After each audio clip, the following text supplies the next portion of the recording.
We're heading into sixth grade with him? Yeah, he was going into sixth grade, and he'd never been in the U.S. in a school.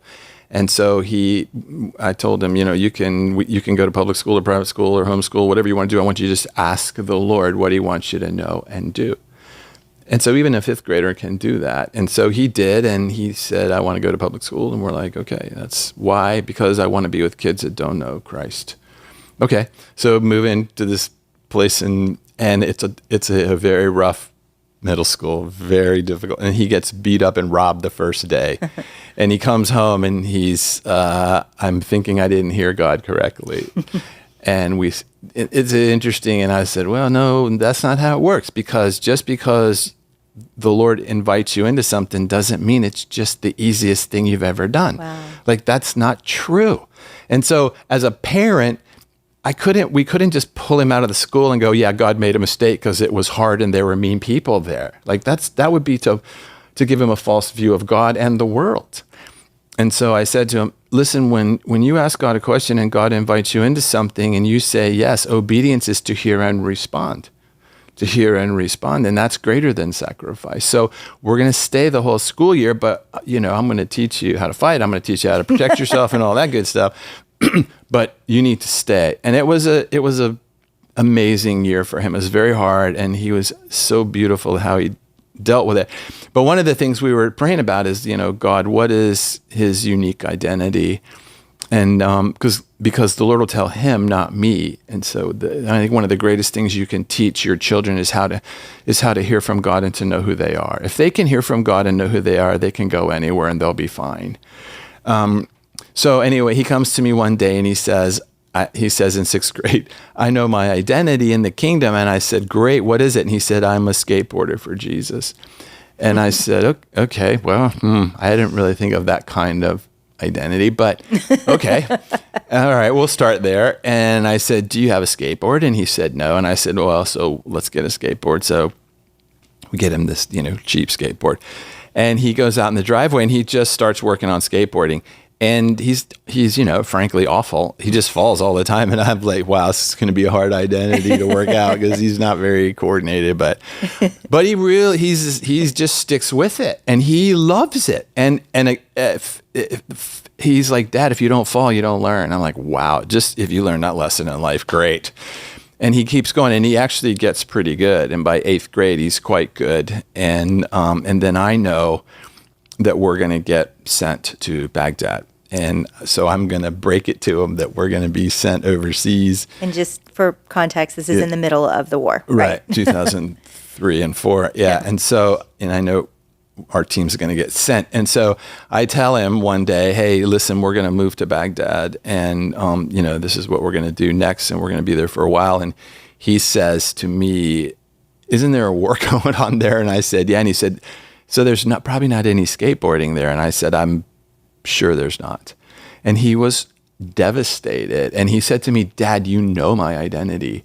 How can you take me to a place where I cannot become who I'm supposed to be? And I went, I was like, wow. And then I said, let's me and you both pray about this, because this won't be how God works this out. This will work out, but let's both pray about it. So we did for 5 days. And then he came back to me. He's an eighth grader. And he says, okay, Dad, I believe that God's saying to me to just trust you. Trust you as my dad.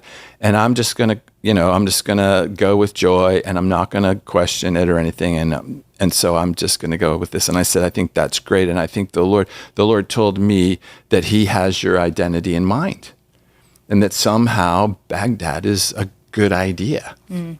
Right? And so we go and we get there, and he brings his skateboard. And because the war is raging, and we live in the central Baghdad, and we're not military, so we don't live on a military base. We have to live in the population and negotiate with the population, and difficult. But so on certain times of day, he could get out and skateboard in the street. And one day he's skateboarding in the street, and this M1 tank comes zipping around. An M1 tank is this massive piece of armored vehicle, comes down the street, and they drive really fast. And he's skateboarding down the street, and he has long blonde hair, and the tank sees him, and they hit the brakes. the top pops open, and this American National Guardsman looks out and he goes, "Who are you? Who are you, kid? Who are you?" And our son says, "Yeah, I'm an American. We live over there. My parents work for the government." And the guy says, "Hold on a second." And then he goes back down and he comes back. He climbs all the way out. And it's a National Guard team from California. And they're all skateboarders. And they're so excited. And so we have this picture of both our youngest, that son, and our other son, our older son, skateboarding with this National Guardsman while the other guys are guarding the tank, which I'm sure is against protocol. But then Caleb, our youngest son, goes in the house after that happens, and he writes an article for a skateboarding magazine. We didn't know he did this. And he sends it to the skateboarding magazine, and they publish it. It's called Skate Baghdad was the name of the article. So these guys then tell your kid what? They tell him that they're guarding the park at night. So up across the street from where we live, there's a park in central Baghdad that's about like Central Park in New York City. It's huge, has a zoo in it, and it has all these fountains, excuse me, but the fountains are empty because of the war. Perfect skateboarding. So it's like a dream skate park, and there's nobody in it, and it's guarded by these tanks.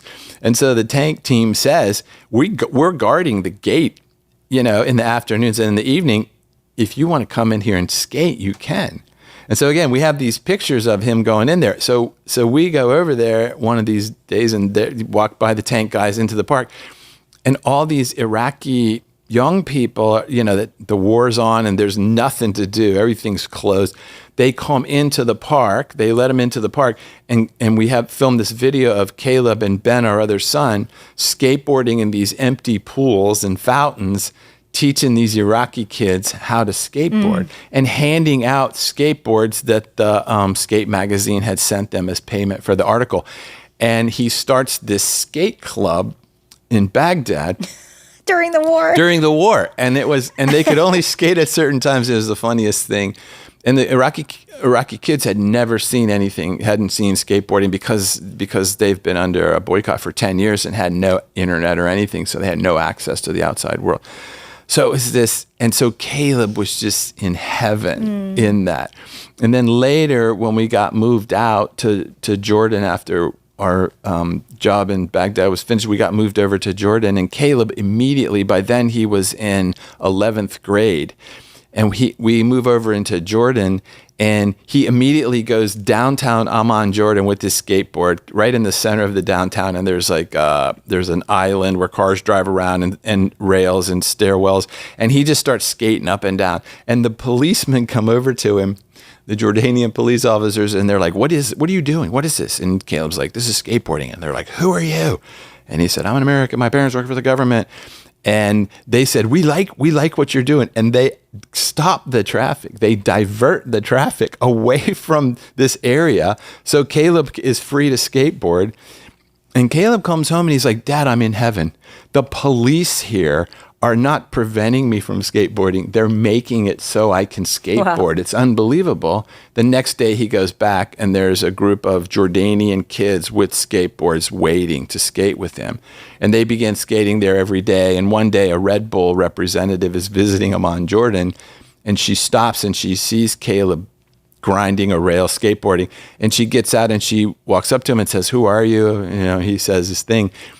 And she says, we're looking for to sponsor our first skateboarder in the Middle East. Would you like to be the one?